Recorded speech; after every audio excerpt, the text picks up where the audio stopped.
Hi, my name is Julian Duffy, and this is my new series, A Daily Diary of a Spiritual Being. I want to share my experiences with you and what I'm doing every day living internationally abroad. I'm from Canada, and we have now been establishing my husband's business in Dubai in the UAE. We have been here since January 15th. It is now February 19th, and we'll be here for another month and hopefully longer. I really love the UAE. I specifically Dubai. The word I use to describe this is that it is so refreshing. And I want to really encourage people to step out of their comfort zone and try things and explore places that you might believe completely different things from because you've been told things by media, and that's usually where we're getting most of our information is media. And the reality is I'm pretty sure everything's a lie. And this is part of my journey. So I wanted to share what I did today. Today I went grocery shopping and I spent $105 or UADs, dirhams, 105 dirhams, which is equivalent to about $39 Canadian. And this is what I bought for $39 Canadian. Popcorn chicken, 300 grams, so a nice bag of, the already kind of pre-made, just have to warm it up. Popcorn chicken, not super healthy, but a nice little, gotta get spoiled a little bit, make some easy stuff. Rocket ice creams, so those rocket popsicles for my daughter, 10 of them, a 10 pack.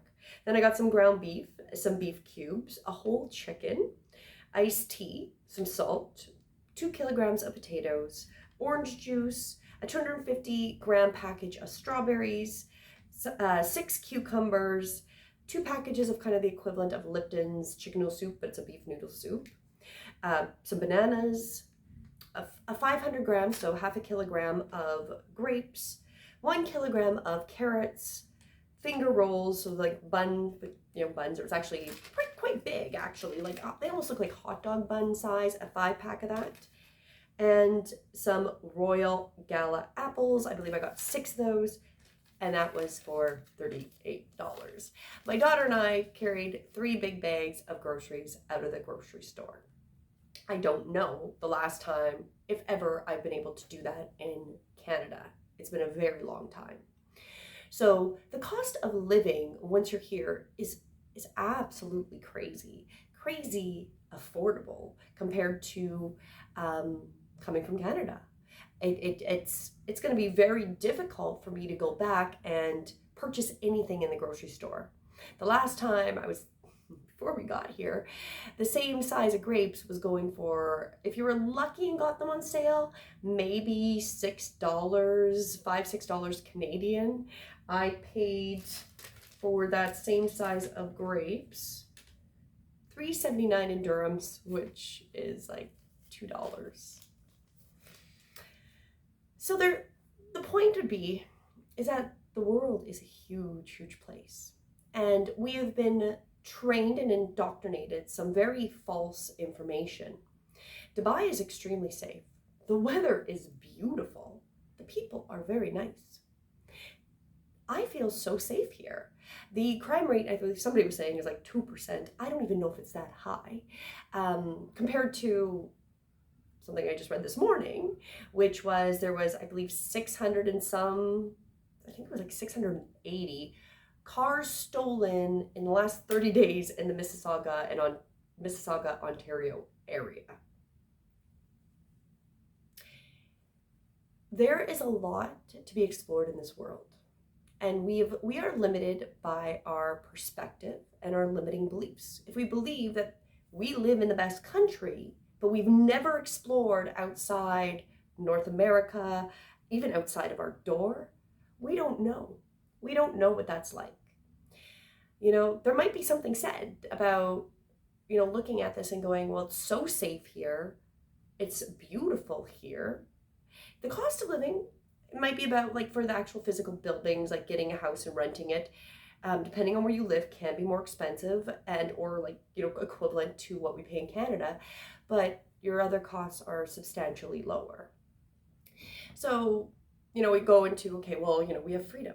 Well, I didn't have freedom these last 3 years. I didn't have freedom until last year. I wasn't even allowed to go across the border into the US until May of 2023. So it hasn't even been a year that I have been able to freely leave my country. And I was not allowed to freely travel within my country because we chose from we made that personal decision not to be stabbed.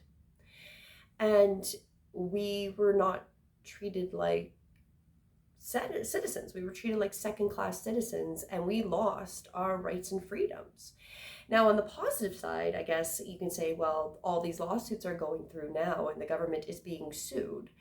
But the thing that people neglect to look at in Canada, especially, is that if you're suing the government, so the citizens are suing the government for all the wrongdoing, and the things, our rights and freedoms being trampled on, lots of these things being very illegal that they've done.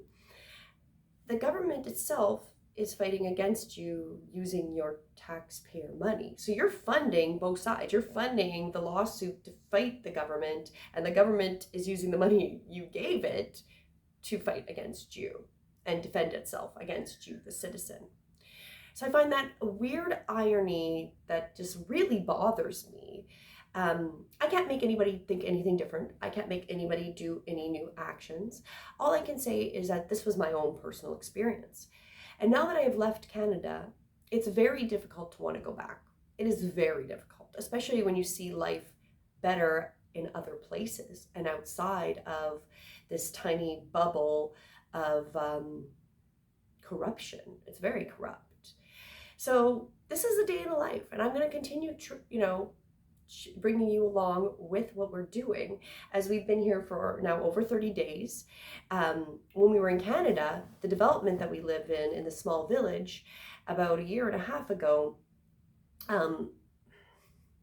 incompetence. Due to incompetence, is the only thing I can see is nobody ever apologized to us. We've lived in this one little community outside of the city of Calgary for a number of years. And when we first moved, we built a house there, and we got ourselves on Google Maps. We got ourselves on there, everything on there, so we could be found, because like, how are we gonna get deliveries? We have a new build. We got ourselves placed on it. My husband got his business set up, so if you Google mapped it, it was there and you could find it. And then about a year and a half ago, when a new developer came in, the real estate agent was given wrong documents that nobody except for one person that lives in this area would have even ever seen, with where they had like trial names for these streets that they never actually went with. They went with totally different streets. And the only thing that clued us was that we're like looking at a sign because they were doing an event. I'm like, that street doesn't exist there. Did they make a typo? And then my husband got notified that his business was delisted off of Google Maps. And we've never been able to be delisted back in Canada because of this. I'm pretty sure it was the real estate agent who went in and literally went to Google Maps and renamed all of the streets in the development.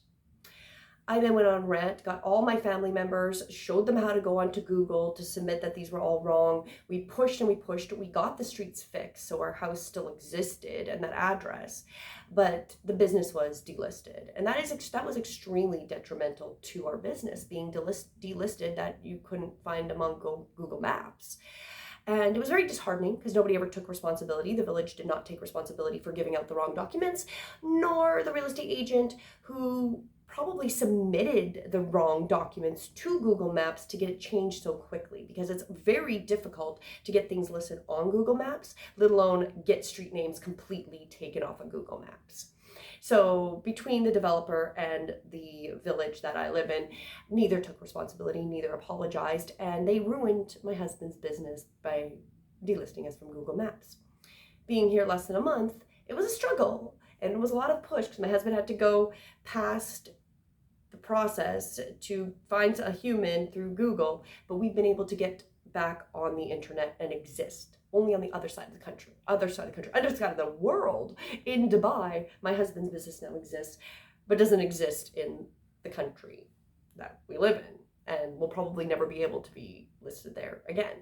So it's kind of a weird irony of this journey of where we are now, and it's difficult for myself to not be jaded based on these experiences that I've had, and it's been negative experience after negative experience, from not only being an open air prisoner to being delisted during this time as well.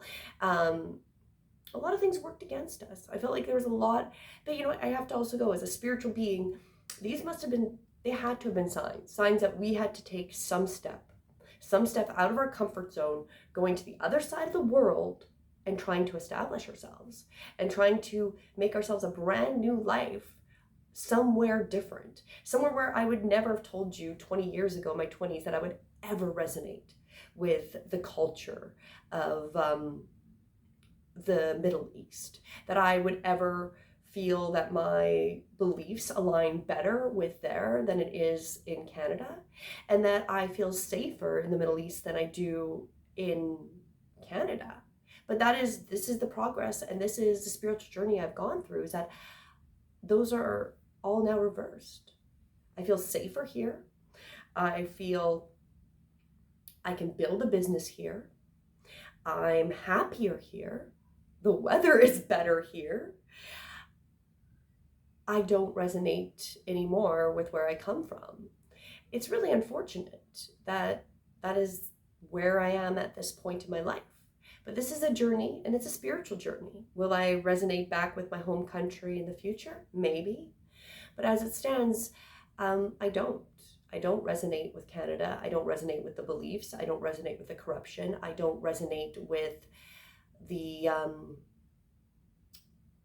I don't know how to say it without being offensive, but the Canadian, well, we'll just vote it out. We don't need to do anything. It's so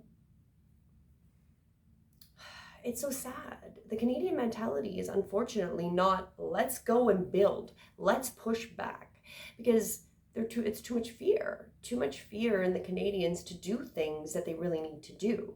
Like, God forbid you push back and didn't get your carbon tax rebate or your child care subsidy. Oh my gosh. Well, in fairness, what you're paying is it's extortion, what we're paying for groceries. It's extortion, what the government's doing to Canadians. But Canadians allow it to happen, and have allowed it to happen. They even many participated in letting it happen and didn't want to believe that they were being lied to. And now you can see that there's a change happening, but even fighting the government, you're paying the government to defend itself against you suing the government. I can just point out these things. I know that you have to make your own personal decision, and I'm just going to share what I've done. And what I've done is I've decided to step in our power, risk everything, going across the world to the other side into a Middle Eastern country, and just seeing what can happen. Because you know what? Each day is the only thing that matters.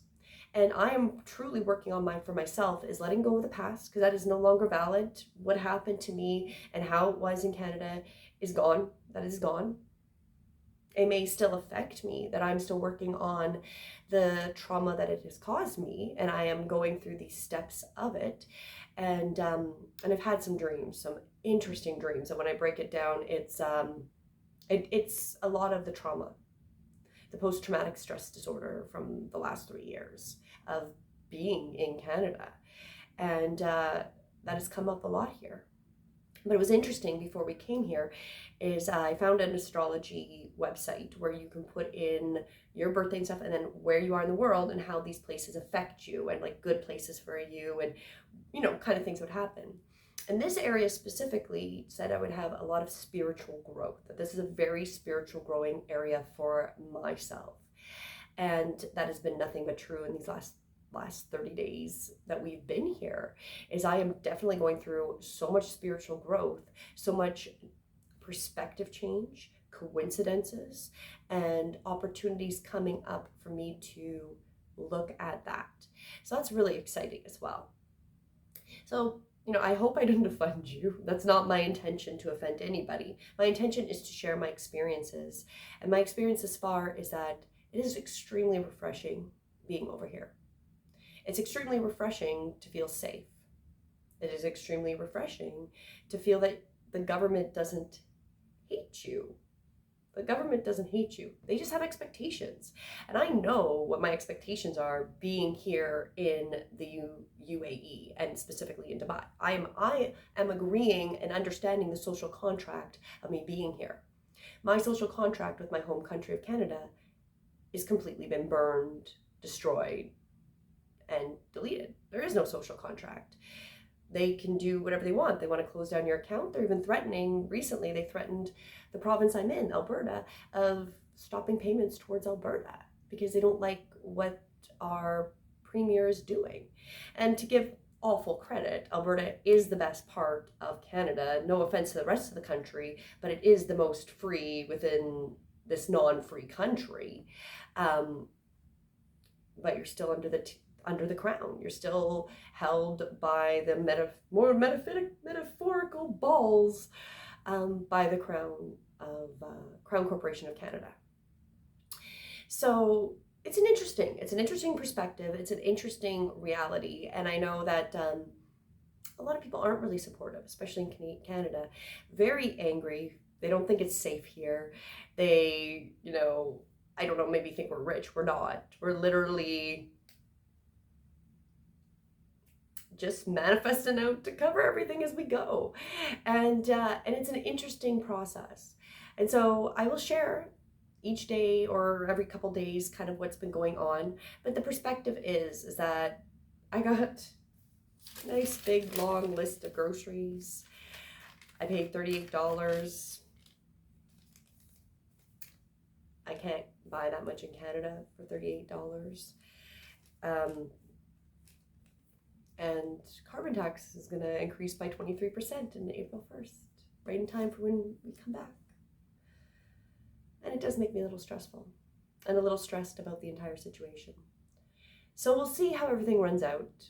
All I can do is share my personal perspective, whether you agree with it or not. But it's my truth, and this is my platform for me to share. And, we'll see how many people actually see it. I hope you have a beautiful day. And until the next one, namaste.